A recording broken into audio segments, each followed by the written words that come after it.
everyone. So today I would like to start a series of videos about different occult subjects, controversial subjects that, speak about, the invisible, something which is unseen, occult, that has been always there, but since we are at this point in this down cycle, we are greatly unaware of these subjects, or we're confused. Different people bring out their own ideas, they speculate on certain subjects, and maybe they read some books and so on. So another point is that I would like to emphasize that on this channel, all the information that is shared here is from the higher spheres of the collective, untarnished by any cycle consciousness, and whatever is shared is self-born, is directly realized from within. So it is not something that is taken from anywhere. It is all a part of contemplation and observation of human reality and any other reality within this creation. So today I would like to speak about parasitic energy, parasites, viruses, bacteria, and in general, what parasitic energy is. Because again, our human perception of life at this point in this time of the cycle, down cycle, is based on the understanding and perception of reality solely from the physical dimension. So everything we know, everything we understand, at this point, we kind of try to tie up to the body, to the understanding of the bodily existence. So our sciences, our spirituality is also somewhat bodily. So we try to depict subtle realm or transfer that subtle reality into the physical reality. For example, our religions, our spirituality is also trying to do so. And that's why we have a lot of misconceptions. So there will be another video also about angels and demons and how we misperceive that subtle reality and apply it to our human context again. So what comes to the parasitic energy, so when we speak about negative energy originates from the subtle realm. So when we think that we exist in duality, and now our goal is to transmute this duality or transcend this duality into unified existence or unity, we are quite deluded, because at this point we are not living in duality, we're living in multiplicity. The down cycle means the fragmentation of the original soul. And so if you want to learn more about this subject, you can look up the previous videos I posted on dimensions, realities, and so on and so forth. So the thing is that we do not understand what the down cycle is. If we look at the upper point of the cycle, it is the original soul, the wholesome existence, which with the down cycle divides or fragments itself and dives into the matter. Diving into the matter or lower frequencies means dispersion of energy, dispersion of time. And that's why from the original soul, from the much more potent and more subtle bodies, we have, kind of devolved into and fragmented into limited units, where we have just short bodies with a short lifespan and with a limited energy resources. And this body is short-lived because consciousness, is dispersed. It's not just accumulated in this body and cultivated within, preserved within the body, but it's dispersed within the projected reality, supporting this projected reality, and thus also kind of draining itself into the projected reality, so that the body itself is somewhat becomes the food to the projected reality or the matrix. So now if we look at the parasitic energy, we can say that the collective consciousness is infested, or infested, you may say, with this kind of parasitic energy.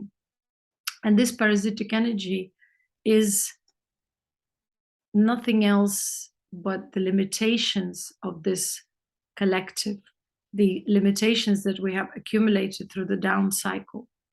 So these limitations are different ideas of reality, misconceptions, or they don't necessarily need to be misconceptions, different angles and perspectives on reality, which are limited.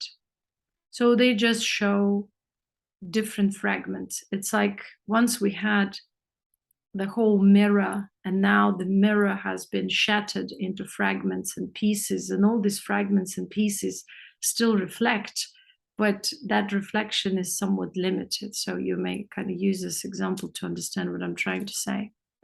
So every human, as they incarnated in this dimension, current dimension, in this current cycle, they have accumulated their own limited information, and thus with this limitation they contributed to the corruption and limitation of the collective, or within the collective, or in other words, to the negative energy. And if you've seen the video on energy, consciousness is energy, you must have understood already this perspective on energy, that negativity or negative energy is, in other words, limitation. It is some sort of a limitation that doesn't allow us to see wholesomeness.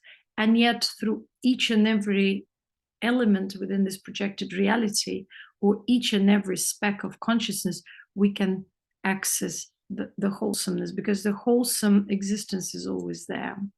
So in every element, like every element is sort of like painted or drawn on the canvas, right? So this canvas is that wholesomeness, is the space, in other words. So the space of reality. But the negativity is, negative energy in general, parasitic negative energy can be seen from different perspectives. Everything in this world can be seen from different perspectives. You can look at it from the subtle perspective, where it is consciousness, and consciousness exists. Its untarnished aspect exists on the level of duality. And all these ancient symbols from the previous yugas, like yin-yang, or, crosses, Celtic cross, they show, or Shivalinga, or anything like that, show the equality between the opposites. So two opposite qualities of consciousness, which represent creation, in other words.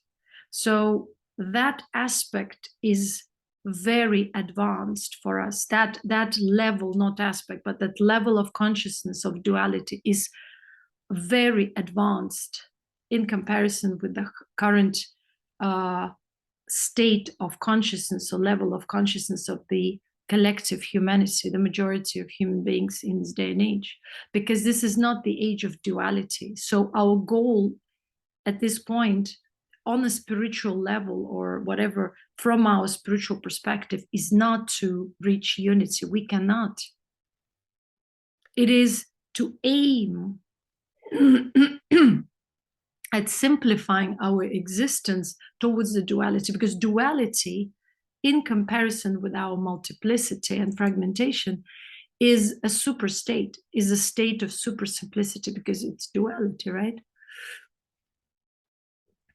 But most of the people at this point are so scattered and restless to the point that they need to grab something right away. So all of a sudden they want unity, but they do not understand that it has taken time for us to go through the process of dispersion and fragmentation.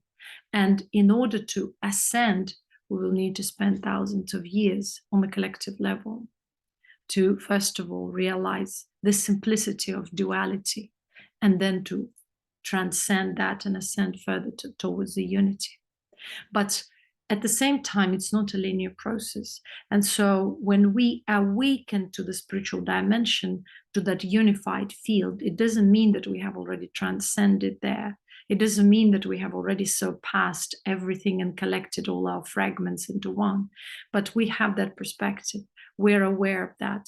And gradually, we start withdrawing from the reality of multiplicity into a more collected state of duality, and then keeping that perspective of unity. Because the most important is not to right away be there, but the most important at this point is to be aligned with that higher unified being, where we keep the perspective, and that alignment, that connection keeps us humble. It helps us to walk further on the path of spiritual refinement and letting go or dissolution of the illusion of this projected reality, and the dissolution of all the fragments, limitations, and corruptions within ourselves. So when we keep it in perspective, it humbles us down. It makes us understand that it is not a competition who gets there first, but it is the higher realization that we are all one collective being. And yet, as long as we keep that egotistical perspective on ourselves and our existence, we deny such understanding, because it's all about this little me. But once this little me dissolves, there is a higher perspective, there is truly higher understanding, and yet humility. That is the driving force towards further evolution. Humility is the result of this higher realization, which is also a higher form of intelligence, which allows one to access deeper states of knowledge, deeper spheres of the collective existence and consciousness beyond even this dimension. Because without humility, there is limitation.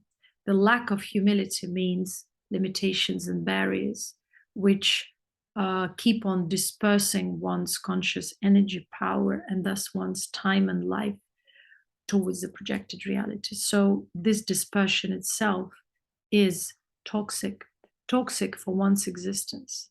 And so when we are dispersed consciously within the projected reality, we're draining our energy body, first of all. And on the physical level, we also kind of reduce our immunity shield, because when our consciousness is constantly going outwards, our body is drained, and we experience so-called stress. This stress shows us, and stress is expressed on the nervous system as restlessness, anxiety, panic attacks, different, contractions of nervous system, suppression, maybe some muscle contractions in some areas, which may cause different kind of disorders. But if these contractions persist, the person simply gets sick.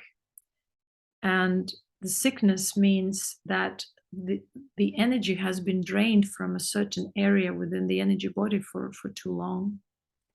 And it means that that area has been contracted. So it means that the energy, the negative energy has occupied that area. And once the negative energy stays in that area, now on the physical level, it translates into weaknesses of certain organs or areas within the body. And on an energetic level, it shows that the auric field, or that spiritual protection field, is also weakened in some areas, which allows parasitic energy from the collective to easily enter these areas and feed of them. So on the physical level, the manifestation of toxic energy is expressed through different forms of parasites. But again, parasites come to exist in our body because they are also a part of nature and they just do their job. We create a suitable environment for these parasites to infest our bodies. So we create a parasitic environment by the way we eat, by our lifestyle, through the interaction with other people. So we create attachments, emotional attachments to different people. We do not choose our sexual interactions with different people. So parasitic energies are on the level of consciousness. Our toxic connections, unhealthy relationships with the projected reality on the internal level result in the physical toxicity. So let's say we become emotionally imbalanced and we start, say, binge eating or eating unhealthy foods, especially sugar, starches and stuff like that. So we create the environment, imbalanced environment in our gut, so that because it is, and the imbalanced nature itself is trying to balance itself, so that environment creates the condition for the parasites to thrive. So they start procreating and increasing in number only because there is a lot for them to consume. Let's say you increase the consumption of sugar, so obviously there will be increase in yeast or other type of fungus in the body, because a lot of these parasites are already in our gut flora or parts of our gut flora. So again, when we are equanimous on the conscious level, when our equanimity expresses itself on our way of living, diet, basically in the material world, in material reality. So we consciously choose our connections, relationships, diet, food items, lifestyle. But when we are imbalanced internally, we do this same thing, but in a chaotic kind of imbalanced way. And so we rush into things, we maybe do not approach life consciously. And so the result of it is imbalance. And the body is just a reflection of that imbalance. So when we interact with this projected reality in an unhealthy way, it all reflects on our body. So when we have a lot of unhealthy relationships, sexual interactions, so we may contract sexually transmitted diseases or infections. which can, affect our body for the rest of existence, and we might not know how the energy is drained. Because again, viruses and bacteria they're very tiny particles on the physical level, but on the level of the collective, on the subtler level, these are clusters of negative energy. These are clusters of negative energy. Our ideologies, our concepts, again, are clusters of certain energy. But this energy is, and these clusters are limitations.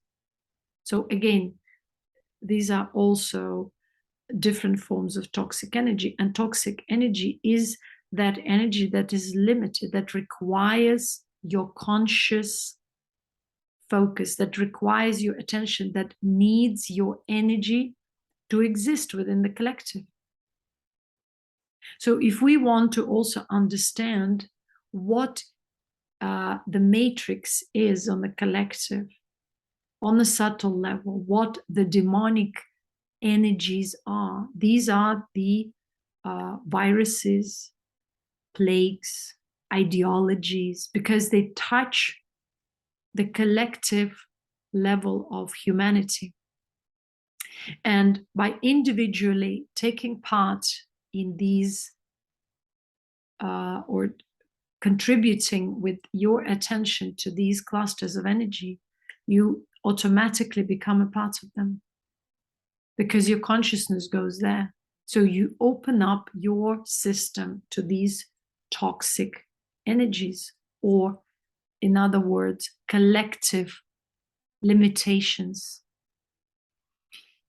Demonic energy is that energy that keeps on attaching us to the creation, so that creation divides further, dives further into the matter. The matter means lower and lower frequencies of consciousness, dispersed consciousness, in other words. And it doesn't mean it's bad, it's just that which is there. So when we are affected by certain programs of the collective, we are affected by philosophies, ideologies, religions, and even plagues and viruses. They also do exist on the collective level as these clusters of negative energy. It is not the topic of this video to speak about the origin of these clusters, but somehow they originate within the collective consciousness, and they are the divisions and fragmentations on the subtle level that then affect different groups of people. And the more we divide on the level of ideologies, beliefs, the less potent we become on individual level, because individual level is already a sign of the division, but somehow when we partake in on the individual level in that collective cluster of consciousness, we join it somewhat. We choose to entertain it, we choose to believe in it, we become automatically a part of it. Now consciousness kind of connects to it. In other words, we automatically make a soul choice and become a part of it. It's a soul choice. Soul instantly registers certain things on a subtle level by frequency. And so all our parasitic energies are reflected on our body. And so the less potent is our energy shield, spiritual shield and protection, the more we are open to the collective parasitic energies, and the weaker our body becomes, because the focus is outside of self. So we do not strengthen our spiritual shield, energetic shield, by being focused on the higher being and aligned with it, and thus having the natural protective shield. So we become vulnerable by dispersion, by choosing to believe in these things and to disbelieve these things, and to participate in this and to deny that and to fight against this. And whatever we choose to do in this reality drains us in the name of goodness or badness, because none of these are true from the higher standpoint. Now, the collective parasitic energy is the thought forms and emotions, different toxic emotions of different people, whatever emotional residue you may say. And if you were focused within and very collected and aligned within, you would not register that toxicity. You would not be touched by it, because it will be just repelled, because the inner frequency would be resonating differently from the lower frequencies of the emotional thought residue. So you would be protected naturally by your own awareness of this phenomena and by your own sort of spiritual frequency, or this alignment with a higher frequency. It will repel. Again, whatever we attract into our lives is actually not that we attract it. It somewhat gets attracted from the collective, because we are vibrating that frequency from within. So there is a connection. Nothing can stick to our energy body or our physical body unless we are vibrating on that level and create a link and connection to these toxic clusters of consciousness within the collective. Or they're like clouds, toxic clouds of emotional thought nature. And so when we choose to listen to some people, choose to partake in certain collective madness or fearful modes, which can invoke same frequency within us, we kind of make a soul choice. Let's say if something doesn't resonate with you, you choose not to look at it, not to listen to it, and that's fine. But when something that is toxic, meaning people are scared, or people dump their emotions, express their negative thoughts and emotions, but you choose to listen to that, even though you don't like it. You choose to partake in it. It means that somewhere you submit your will to these energies, and submitting the will meaning you don't even know that you submit your will consciously. All you do is choose to direct your focus of attention towards that situation or towards those people. And so probably unknowingly, unconsciously, you start creating connections, links through your senses, by looking at something, by listening to it.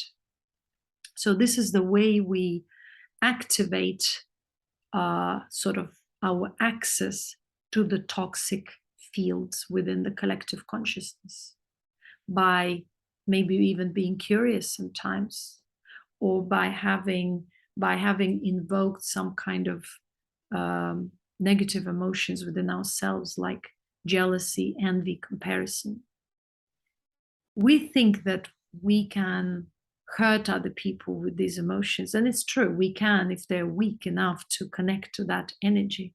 But only those get hurt who have that energy as well within them in potentiality. And I don't mean energy, the frequency of that energy, because everything is energy. Everything is sort of a energy field, but there are different waves within this energy field. And so when you have certain unrefined emotions, certain unrefined toxic energy within yourself, you have potential to connect to the same energy frequency within the collective. So maybe you don't do it consciously, but let's say you're walking somewhere and someone is dressed up very well, or looks beautiful, and it draws your attention and maybe invokes jealousy or bad experience that. This can become your demise. This can become an access, or can grant you unconsciously, maybe unwillingly, the access to the collective field of, say, competitive energy, or the field of envy, jealousy, or when you are amongst people who constantly worry about the future, or they're unsettled on some level, or they constantly want to know what the future brings, or what is going to happen in the future. They constantly talk about how the world is going down the drain. Whether it does go down the drain or does not, whether it's going to be the end of the world or not, the most important in this life to understand that whatever we hear or see is transitory. Transitory because today we hear about it, tomorrow we forget. But once we connect to these fields, we start feeding these fields with our conscious energy, draining ourselves. So it means that we invoke and provoke this toxicity within our lives. And so it doesn't really matter what's going to happen. It's just all of the illusion which you choose to connect to support by your own consciousness, or you focus within and understand that wherever your focus goes, there your energy stays, or that is fed by your own conscious power. And there's nothing more precious in this life than consciousness, the higher consciousness. It's like the eternal bank of time, energy, and resources. Creation is abundant, right? So when we unconsciously or somewhat carelessly choose to waste that energy, that precious time and life, to unnecessary gossips, to comparisons, to, panicking, or to feeding some kind of social constructs, religious constructs, or paradigms, we just waste our lives. And every second, every bit of time, our energy is going. It is not that the time is going, it is the energy that is going.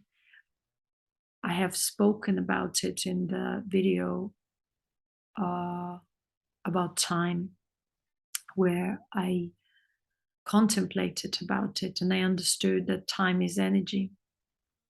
And it is, and energy is time, and consciousness is energy. So it's all about consciousness. Wherever your focus goes, your energy goes there, and you waste your time onto these either projected elements of reality which are illusionary and that are going to, pass, or you focus within and cultivate your permanence, because you can't find permanence in the projected world.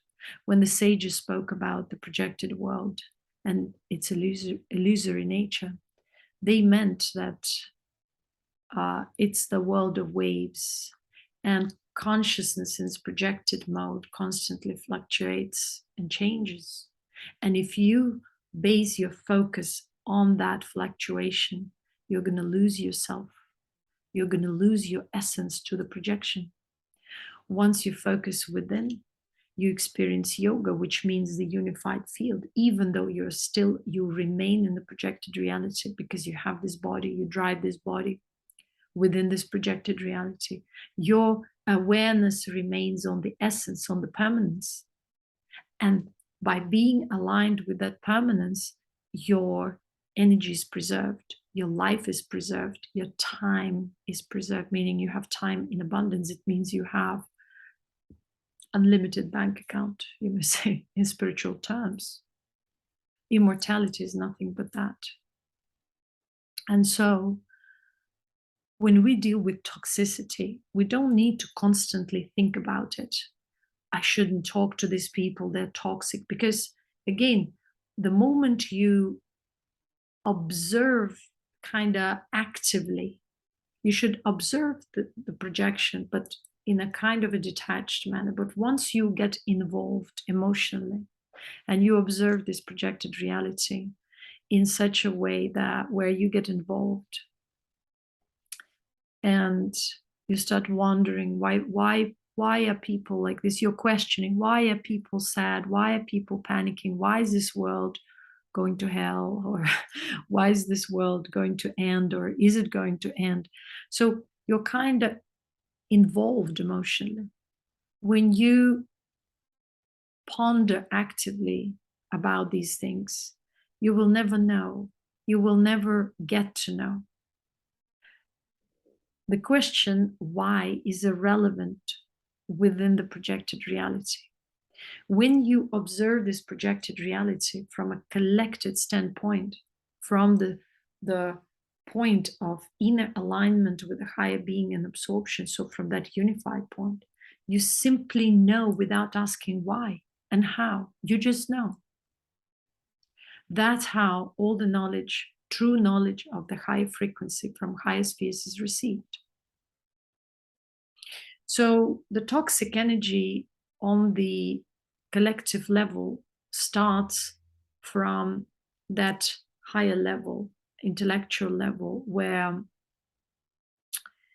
where there is duality, positive and negative, but that positive and negative is irrelevant for our human understanding. It's not applicable to our human morale, or our human morale cannot decipher that duality, that yin-yang symbols, or what that means, that angelic and demonic realm. And there will be another video about angels and demons, because there's a huge misconception, all this religiosity that wrapped it up into human perception and misunderstanding of the subtle reality.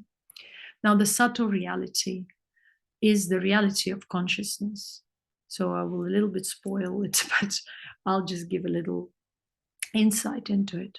So you may say only our intellect can touch upon that reality of duality. That consciousness itself is that. And so it's like perpetuum mobile, which is the eternal engine that exists in the world. That is consciousness, that is creation.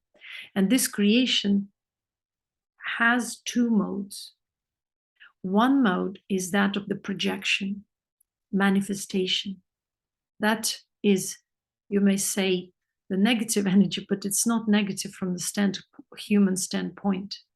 It's like when you look at electricity, there is minus and plus. We, as humans, put minus here and plus here. But neither minus nor plus are good or bad. They are important for the electricity to take place, right?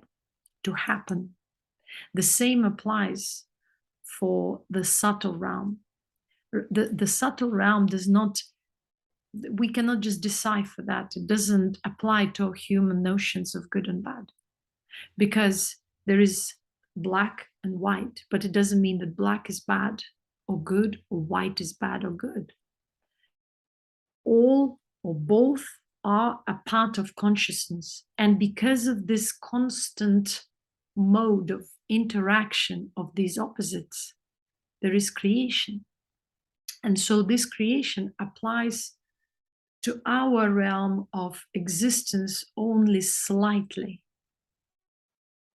So the demonic, or the black part, is not even demonic, because again, it's a misconception. But that which creates, that has the mode of manifestation, demonstration, is of that nature. The other side is more concealing. But both are important, because again, the creation on a subtler level is not one-sided.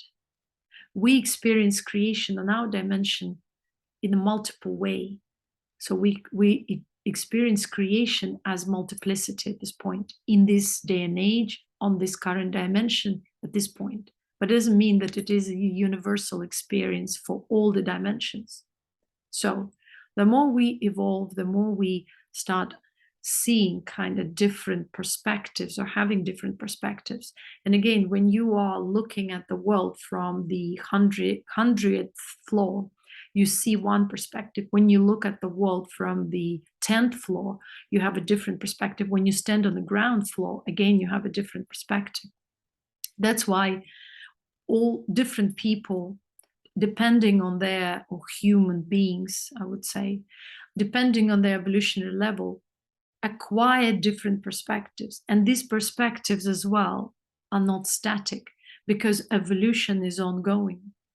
And once they transcend a certain dimension, they gain a different perspective, and so on and so forth. But when you are speaking from a higher standpoint, you see all the other lower perspectives. When you stand on the ground floor, you see only one perspective and a bit of the upper perspective, but from below. So again, when you look from above down, you see the reality one way. When you look from the ground upward, you see that upper reality again in a different way. So because of that, there is a lot of misconception, but it is the age of multiplicity and everything is correct. So again, the way we dispersed and accumulated different forms of limitations was because from the upper cycle, our whole being was dispersing and kind of diving more and more into matter through fragmentation. So why this is also known as a demonic age? Because creation has reached the rock bottom, which means it's dispersed to the T. So it means it went into that constant, uncontrollable mode of manifestation, dispersion, and fragmentation. But now, through this process, each and every element became weakened, sort of lost its potency. It also speaks about that creative potential. The creative potential is, at this point, to the minimum. Many people cannot even procreate, but it's a different story. Meaning, it's a very, very limited creative potential once we reach the rock bottom. The moment we start ascending, we start reconnecting with the source and regaining that creative potential, energy-wise, time-wise, and evolving upward, going back to the upper cycle, towards the unified field, again, collecting ourselves into one. So, and this is just the normal experience of consciousness. This is just normal cycle. There's nothing wrong about any part of the cycle, it's just as it is. So that's why it's silly to defend anything, because it's all just natural part of creation. Creation itself is, as I've said. And so again, what does it mean to experience that sort of mode of consciousness which is concealing and reversing the process? Is when it focuses within, when it starts collecting itself into one. So it focuses on the unified field and starts drawing away that energy from this dimension of dispersion into the unified field. So that's the kind of the white side of the yin-yang symbol, or angelic type of mode from the religious point of view, or it is the opposite side of consciousness. Again, none of these sides are good or bad. They are just modes of creation and dissolution, period.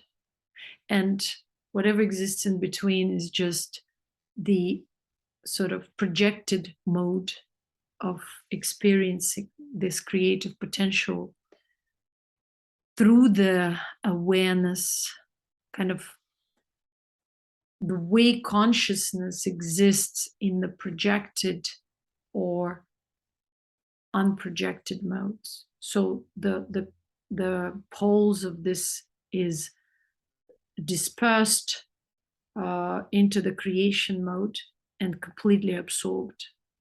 And if this perspective is kept in alignment, then one has opportunity to observe and experience all the dimensions in between.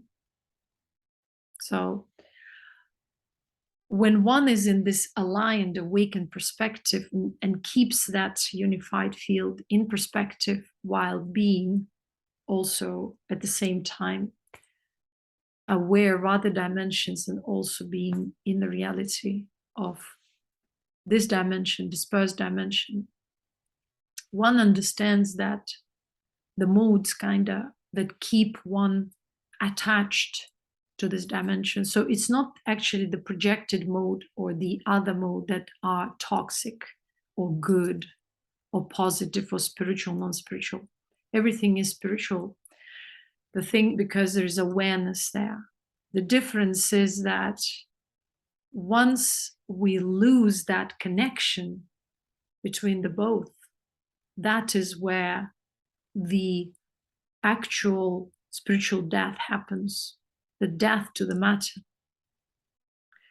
So, or there is no connection with a higher awareness, in other words. This means that the matter has completely consumed that spiritual energy of that particular unit. So as a whole, the collective cannot lose that connection completely. But as a singular unit, one can lose one's spiritual energy to the matter if one is not aware. So in this what has been going on. Now,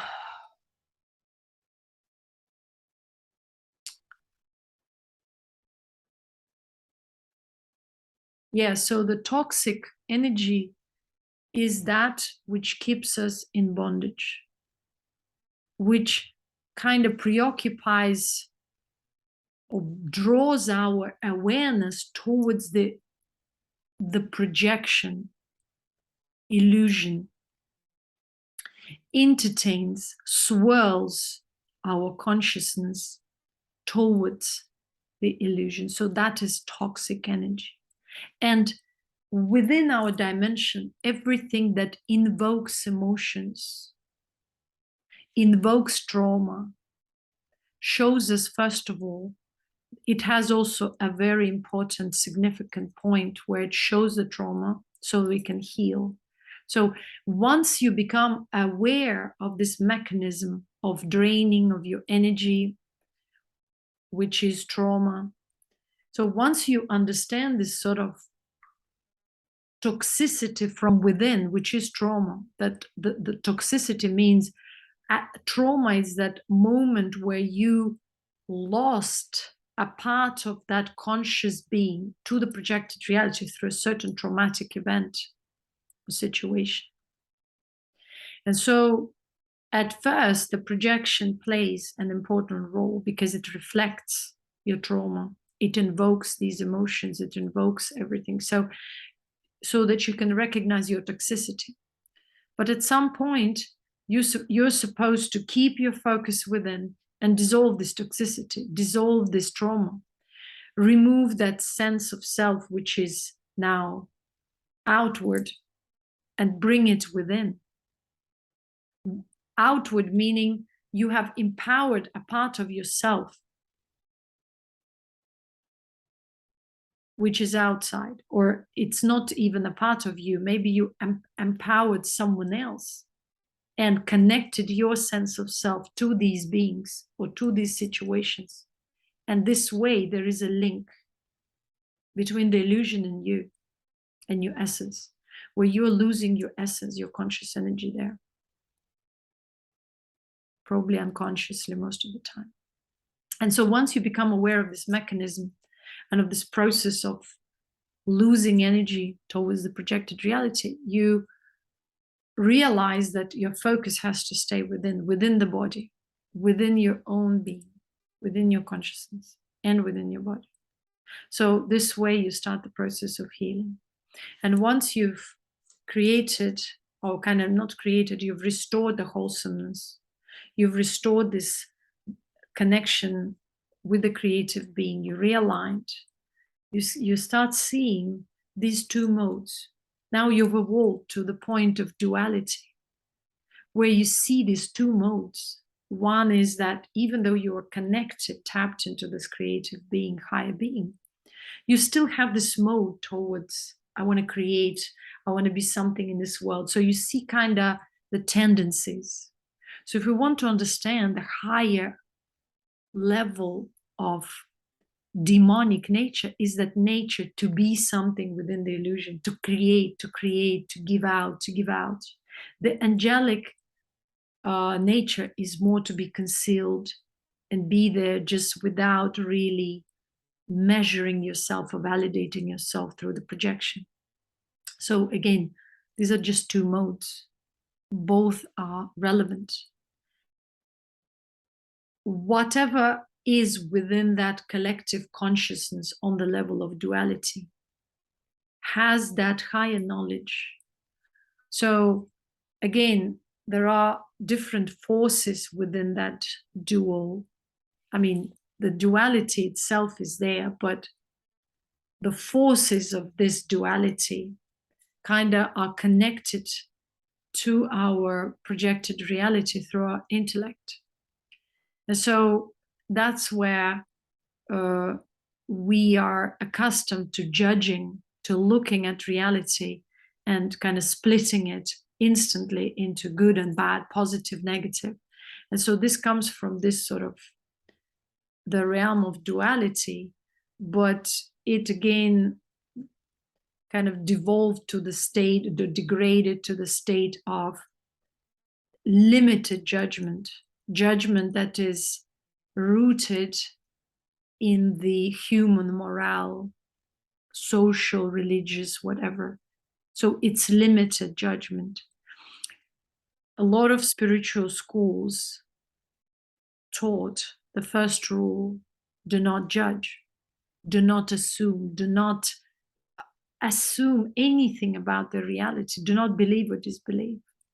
Observe, and you'll just know whatever that phenomenon is, you'll just perceive it subtly without judgment.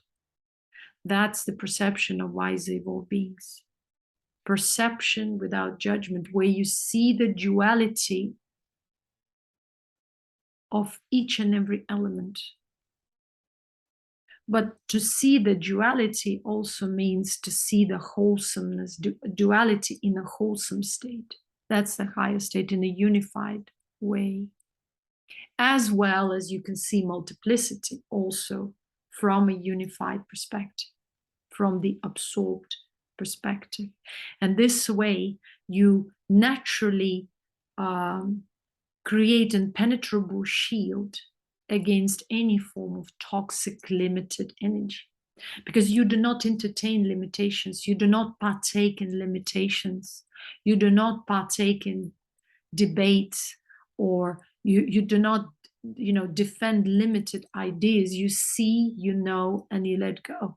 So you're constantly in a state of abundance of knowing and letting go at the same time, because you see it as a wholesome being with multiple units, with opposite units. So if you are here, you observe everything on different levels as a part of the whole, without judgment, just accepting the way things are. That's the state of sages, enlightened beings. They know, but there is no interest in defending anything. They can express, but there is no interest in defending. That's why, again, They are neither, overly expressive. No, they are overly concealing. They are in a state of neutrality, equanimity, which does not defend any side, which does not divide the wholesome perception and awareness. So again, when we want, okay, I want to be like angels or I want to be like demons, we don't understand what that means, because we do not have that perception of a higher reality, which is in the pure form of duality. We don't have access to it directly. We only have a slight connection through our intellect. And yet our intellect is wrapped up in the emotional reality, and this emotional reality itself is a limitation. The duality would be a higher level of awareness for the majority of human beings at this point in this day and age. So before we aim anywhere, we first of all need to sort out our reality on this dimension, which means to deal with multiplicity, to withdraw from the multiple, projections, and to heal first, then to cultivate self, then to ascend to the perception of wholesomeness and duality within the self and on the collective level, and then transcend further. But always keeping that unified perception and observing the world or whatever phenomenon in the world through that unified perception. That's how we can really spiritually evolve. Not through just entertaining ourselves with the thought of evolution and listening to something that invokes devotional feelings. Whatever is on the level of feelings and emotions is still a certain level of illusion. And the more we evolve, the more blissful and neutral we become. But this neutrality is not the neutrality of dissociation of trauma. It's the neutrality and constant awareness of the whatever other dimensions of reality there are. And yet you observe these dimensions without any judgment or movement. These dimensions do not invoke any movements. That is something to aim at. Thank you very much for being here and listening. And you may continue watching the next video, which is giving more clarity about demonic and angelic realms and